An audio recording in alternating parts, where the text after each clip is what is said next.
Welcome Gemini to your in-depth year 2025 forecast for the ascendant, the sun or the moon.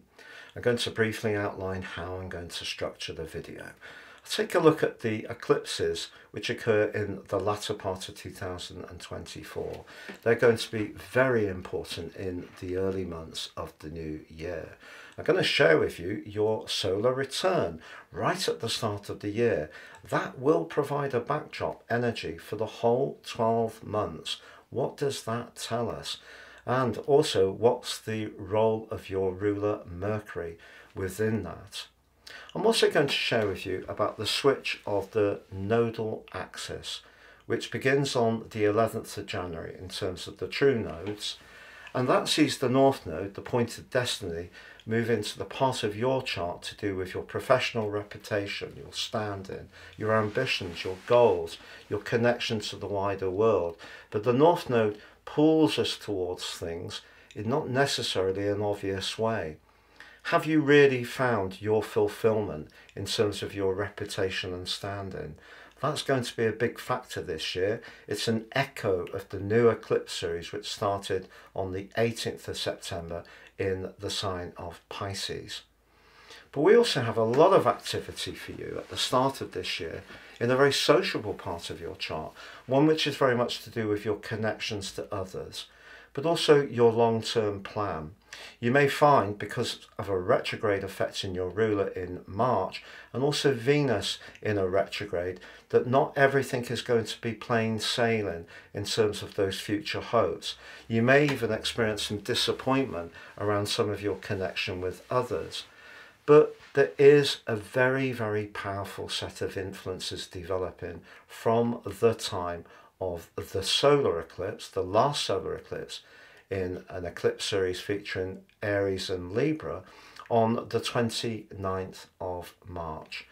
Now that is going to feature your ruler Mercury, but that's just tucked up in the gentle sign of Pisces. But over the next 6 months, the consequences of certain connections will be felt. But then on the 30th of March, Neptune, the planet of dreams, the planet of spirituality, the aquatic energy, which is very much to do with the shifting of our consciousness, moves into your sector of friendship, but also future hopes, higher values. And it is stunningly important for us all. It links with Pluto in a sextile, but is joined by Saturn on the 25th of May. The two are going to be aligned through the end of May through to the end of August, linking to Pluto. We don't have Jupiter, which has been in your sign from the start of the year, moving into your sector of self-worth, everyday values, but also money. There could be some good news in the following year. I can't wait to share that with you. But then, on the 7th of July, the sparkling, electric, evocative and provocative energies of Uranus arrive in your sign for a 4-month stay. That links back to Pluto in your sector of knowledge, the air sign of Aquarius. Your way of communicating, particularly when you're seeing opportunities in terms of strands and threads and developments in terms of mores, can be sensational. But they're both linking back to that duo in the sign of Aries. So we have a grand minor trine, a golden triangle. It's so rare, but gives us all a chance for a rebirth of some kind. But it's not a rebirth that's going to fully manifest itself this year. And by September, you're back into a real stab of reality with 2 eclipses. The eclipse in Pisces, the lunar eclipse, very close to the cool energies of Saturn. You're also going to have a solar eclipse in Virgo, which is going to ask some exacting questions about where you live. So the latter part of the year, as those 3 movers and shakers move backwards into their previous homes, takes us back to the role of that nodal axis and those eclipse series. So your role in life, how people see you, the destiny that you've created in recent years through the magic of Neptune, but perhaps through the harsh reality of Saturn over the last couple of years, is going to be measured. So there could be a massive shift this year, but also a massive shakeout. And it is about who you connect with and also about your work and public standing. Please stay with me as I go through this. I'm astrologer Patrick Arundell. If you're new to my channel, it's lovely to have your company. If you have any thoughts, please share them. This is very much a community. If you're a returning visitor, it's great to have your company once more, and all your views and interactions are truly appreciated. About 50% of people who enjoy my videos regularly are yet to subscribe. If that's you, please help the channel to thrive. Click that sub button and also the bell notification symbol. Please take advantage of my unique year 2025 personal horoscope forecast promotion. If you order in 24, you'll get the rest of that year free, but in my special package of 30% off, you also get your life roadmap report. This will help you to understand the patterns that have played out in your life so far, get a much more intimate understanding of how these have played out and how you can work with them future forwards. But with your forecast as well, it's a fantastic amount of information, it's great value, totally unique for each person it's produced for. Please see the link below for more. If you'd like to talk to me personally, I am a consulting astrologer. Please check out my testimonials below. I don't edit these, as they come in, I share as is. Relationships are incredibly important for us all, whether we want one or not. We have one with ourselves, our neighbours, our friends, our family members and our colleagues. If you'd like your relationships to work better, but use the power of Western tropical astrology, check out matchful.me. This app combines serious astrology with psychological profiling. It's not based on sun sign analysis. You can enjoy it by clicking on the link below, and if you type in Patrick in the coupon form, you'll also get an additional discount. So Gemini, on the 18th of September, the first of the new eclipse series in the sign of Pisces. Pisces is for you that connection to the world. Neptune has been giving you an awesome ability to convey ideas in a very special way. If you are someone who works in advertising or film or music, or you're a performer, or you're a mystic, a healer, a counsellor, or you work in health, your energies have been so amped up, it's been astonishing.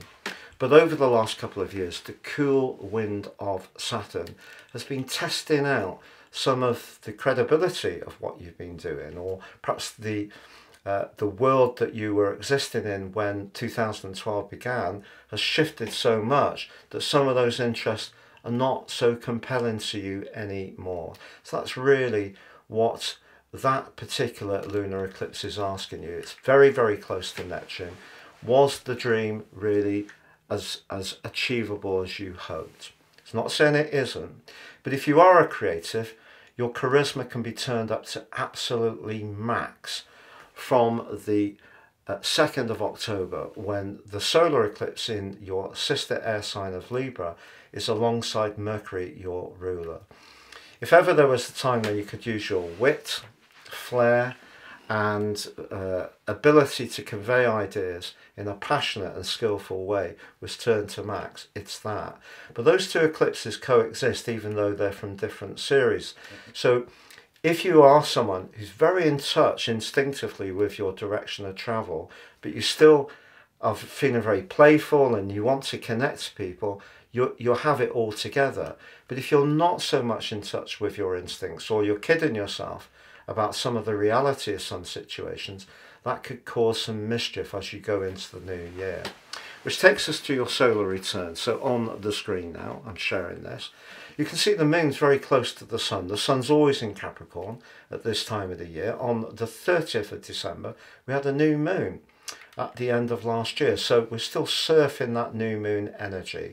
8th house new moon energy can be very much about deep transformations. The moon's detrimented in Capricorn, So it can reveal some fears, particularly about transformations and endings. The moon likes to nurture, it likes to heal, it likes to be protective, but here it feels a little bit in a state of flux.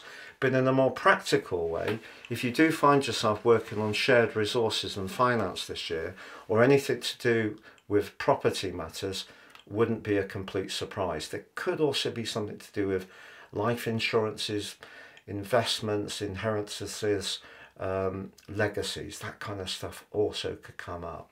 Now, what about the role of Mercury? Well, Mercury's in your sector of relating.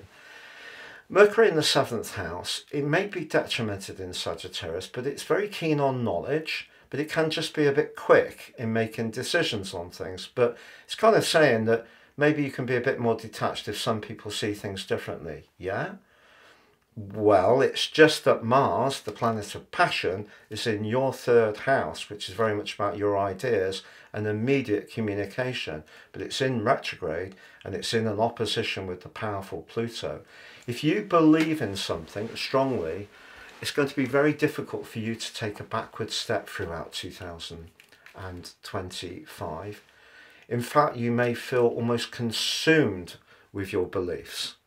And because Jupiter in your sign is giving you a sense of confidence and optimism, but is in a retrograde and is detrimented in Gemini, opposite Mercury, which is detrimented in Sagittarius, if you're too optimistic and too enthusiastic, it could be something that could be a little bit of a weak spot, particularly as Saturn is almost directly in a right angle with Jupiter.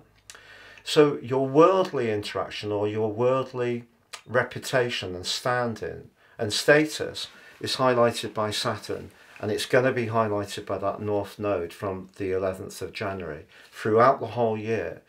So the outcome of all the effort you've put in since Neptune moved into Pisces in 2012 and Saturn in the last couple of years since March 2023 is definitely going to be scrutinized. So choose your language with care, particularly if you're going for a job or you're providing a service for a customer. You're going to have to be able to deliver on your pledges. Otherwise, it could affect your status and standing. You know, people could be quite unforgiving if you over-egg the pudding. But it's going to be difficult for you not to be very enthusiastic about your ideas with Mars opposite Pluto. And if you are someone who, you know, really likes to engage in quite strenuous exercise routines, you know, if you're really into running or doing lots of lengths or swimming in the sea or wild river swimming, that opposition between Mars and Pluto is great because you're transforming yourself through challenging your boundaries, pushing yourself really hard. But when it comes to the discourse of exchanging ideas, if you've got something to share, such as a blog or you want to publish a book, all of this energy can give you a lot of impulse and you can push through and you can gain greater recognition, but you've got to deliver on it. Now, the other thing to consider throughout the year is the position of Venus. Venus is in a very friendly, non-judgmental sign of Aquarius in the 9th house, but you're going to need a bit of freedom, particularly around relationships. And then it's in a square with Uranus. So the subconscious is aroused by Uranus, even though it's going to be moving into your sign on the 7th of July. Something could come out this year.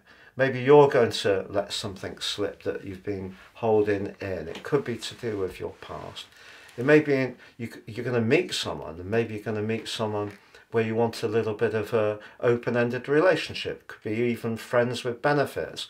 But when it comes to relationships, if you feel too closed in, that could be a bit of an issue. And because I feel a lot of your activity is going to be directed towards your standing in life and your work, and the financial transformations that can bring, or the spiritual transformations, if you are going to connect with us, it probably needs to be, in some ways, more transactional for you.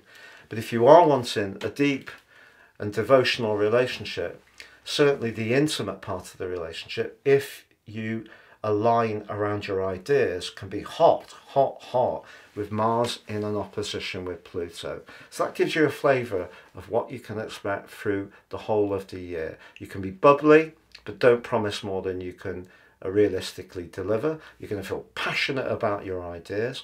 There could be some deep emotional transformation. You are going to have more responsibilities this year, or the legacy over a long period of time of a lot of your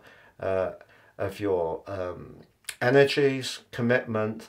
You're going to see the outcome over this year. You're going to see how far you've come and how much you can be appreciated and saluted for your brilliance. So on the 6th of January, we have Mars inverts back into the sign of Cancer, but Mars in Cancer can be a bit prickly, a bit defensive. But the second house is about money. Second house is everyday money, but it's also about what we desire. If you have decided to sign up to some kind of diet plan at the start of the year, Mars in the second house through to the 18th of April can test your commitment to that, because it could give you a big appreciation of anything that's remotely calorific. Mars is going to be travelling backwards in Cancer through to the 24th of February. And if you're not quite making the progress that you want financially, it could lead to a degree of frustration, and that's where the comfort eating could creep in. But on the 11th, we have the nodal axis, the true node, moving north node to Pisces, south to Virgo. But that nodal axis, the north node, is also called the point of destiny. And as I've mentioned, because Saturn's right at the top of your chart as this year begins, and is going to be closely connected to that series of eclipses, this is going to be a fascinating year. If you've really worked, really slogged away at something that's truly important to you, you could be celebrated in a big way. But also maybe something shifting around your ambitions and you want something different to what you wanted when Neptune first moved in 2012. You may have gone through a period where you did do some great things, but your reality has changed. That happens a lot in life. We get to a particular summit and we think, well, that's nice, I planted the flag, but actually it's that peak over there that appeals to me now. That's part of the human journey. So that nodal axis in house 10 is very much to do with destiny around your public status, how people view you, and what the outcome of that is, based on a lot of past effort, but also past experiences and past encounters. But then we're going to have a lot of activity in the most social part of your scope. From the early part of February, the 4th, Venus moves into a sector of friendship. And we're also going to see Mercury join up with Venus on the 3rd of March. But Venus goes into a retrograde. And then in the middle of March, Mercury goes into a retrograde. So if you are hoping to socialise, it could all be a little bit unsteady. Lots of changes. Perhaps you're going to have changes of plan. There may be the different people competing for your attention. Then on the 14th of March, we're going to have the second of that eclipse series featuring the signs of Pisces and Virgo. This one's in Virgo, but Saturn is right bang by the position of the Sun. So again, that 10th house energy is competing with that 4th house energy in Virgo. Finding that work-life balance could prove somewhat elusive. Then again, if you're someone who's very committed to improving your lot in terms of goals and ambitions and status, it could be a point where you have a breakthrough, where you take on some kind of extra role that actually you're ready for. Because Saturn influences are not always negative. They can often be the precursor of a breakthrough if we put the application, the dedication and the perspiration into the process. But the chance to be more playful definitely manifests itself by the 20th. We have the vernal equinox, the new astrological year begins. It's the start of Cardinal Quadrant 1, 13 weeks for you to think about your future, but also to enjoy your connections. But then on the 29th of the month, we have the solar eclipse, the last in the series between the signs of Libra and Aries. This one, Aries. What do you want from your social situation and the people you connect with? That's the question over the next 6 months. But because Venus and Mercury are just tucked up behind that, there may be some confusion, or it may be that your main connections are through your work. Then Neptune joins Aries on the 30th of March. What will help is that on the 18th of April, Mars moves back into Leo, where it was at the turn of the year. Mars loves being in Leo. Suddenly you can feel much more assured. You can convey your ideas with conviction and confidence. 27th of April, however, sees the new moon in your 12th house squaring up with Pluto in your 9th. Something can come into the open, a bit like I was saying about the square between Uranus and Venus in your solar return. Be conscious of that. On May the 25th, however, Saturn joins with Neptune in Aries. And the last week of May through to the end of August is a chance for you to find some structure around the things that inspire you. We still have to put the work in with Saturn. And just because it's the 11th house, which happens to be idealistic or friendships, again, if you're putting in the work, that's where you're going to get the benefits. Now, on the 27th of May, there's a glittering new moon in your sign because it's aligned to your ruler Mercury. So this is a chance for you to up the vibe when it comes to your sparkling repartee, quick wits, and ability to mesmerize people with your idea. On June the 9th, Jupiter makes its way out of your sign and into Cancer. That's a chance for you over the next year to really appreciate the outcome of a lot of hard work and application. Your finances can improve, but particularly if you've really invested in the strands that define you as an individual. But maybe you've looked after resources really shrewdly, and it can be a better time for you financially from that point. But on June the 20th, the summer solstice in your second house squares up with Saturn and Neptune in your 11th house.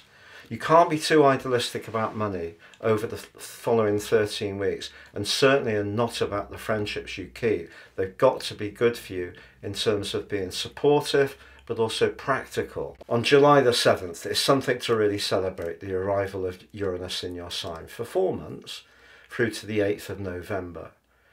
Now, it's going to leave the sign of Taurus completely on April the 28th, 2026, and that really will be a dazzling moment. But on July the 18th, Mercury goes retrograde in Leo. Go careful around documentation through that period of time. It goes direct on August the 19th, but on September the 1st, Saturn inverts back into Pisces. On the 8th, Uranus goes retrograde. On the 7th, we have another lunar eclipse, but this one is conjunct the North Node in Pisces. So again, whatever you've been working on in recent years, you're going to see how far you've come, or you're going to be reorientating your ambitions. September the 21st is a solar eclipse in the part of your chart to do with home and family, but it is faced up by Saturn. So big work responsibilities could impact on your desire to have more rest, peace and relaxation. Are you thinking of moving? It's entirely possible. On September the 22nd, the autumnal equinox is terrific for you because it brings in the Sun to Libra, and that's a chance for you to sparkle in terms of your social world. But the 22nd of October sees Neptune return to Pisces, and on the 8th of November, Uranus returns to Taurus. What an epic year for you. So essentially, if we boil it all down for you, Gemini, this is a year when the outcome of a lot of slog can pay off you with the help of the nodal axis. But if something is out of balance between your work and emotional life, it's going to show up. You may try some new approaches. You may find that some of them prove to be hugely inspirational and exciting. You may connect to some new people. There may even be some romantic encounters in terms of some of your friendships. But if we take it all back to your solar return, if you're too trenchant in your opinions this year, it might not be for the best, but you're likely to be very passionate. You'll want to be free-spirited, I feel, unless a relationship is very meaningful. But when it comes to your professional situation, do choose your words with care, but there is a chance for you to have some kind of spectacular breakthrough if you've been really working for it, or if you've been working for it in not quite the right way. It may be a time for a big reset. That brings to an end this 2025 forecast. I hope you have a great year. Thank you so much for joining me.